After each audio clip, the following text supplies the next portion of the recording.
नमस्कार दोस्तों, कैसे हो आप। आज मैं आपको अपनी एक कविता पढ़कर सुनाना चाहूंगी। कविता का शीर्षक है जब युद्ध का देहांत हुआ तो क्या माँ हंसी या रोई। क्या माँ हरदम बलिदान की मूरत होती है? नहीं, माँ सिर्फ माँ होती है जिसे अपने बच्चे की हर वक्त चिंता होती है।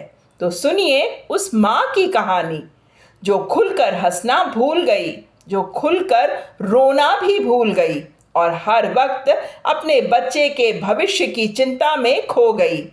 तभी एक दानव का प्रवेश हुआ। उसने कहा, मेरा नाम युद्ध है, तेरे बेटे को मुझे दे दे तो वो तेरे देश के लिए लड़ेगा और तेरा नाम दूर दूर तक रोशन करेगा। माँ तो माँ थी, उसे अपने बेटे की जान प्यारी थी और अपने देश से भी वफादारी थी। तो उसने उस दानव को अंदर बुलाया, प्यार से उसकी मेहमान नवाजी की और अपनी प्यार भरी बातों में उलझाया। दानव ने उस माँ बेटे का प्यार देखा तो उसके मन में भी इच्छा हुई कि वो उस माँ का लाल बन जाए। तो युद्ध थोड़ा सकुचाया और उसने उस माँ से पूछा, मुझे भी आप जैसी माँ चाहिए जो अपने बेटे से इतना प्यार करती हो।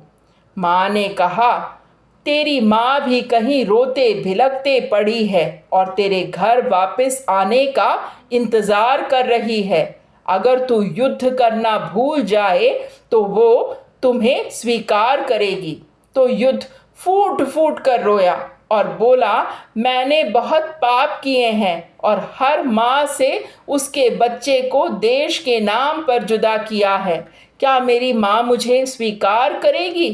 तो उस माँ ने कहा, अपनी भूल मान लो और सुधर जाओ। आगे से कभी भी किसी माँ से उसका लाल मत छीनो, तो तुम्हारी माँ भी तुम्हें अपनाएगी। युद्ध ने खूब कोशिश की शांति से जीने की, जो कि उस माँ का नाम था, और आखिर में वो युद्ध करना भूल गया।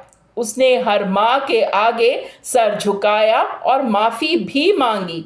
उसे अपनी गलती का एहसास हुआ और पश्चाताप की आग में अपनी आत्मा को शुद्ध किया और प्रण लिया कि कभी युद्ध नाम का अहंकार ना करेगा।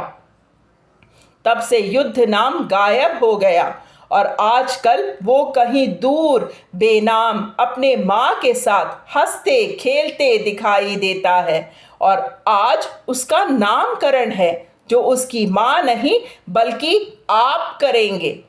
तो क्या सोच लिया आपने उसका नया नाम?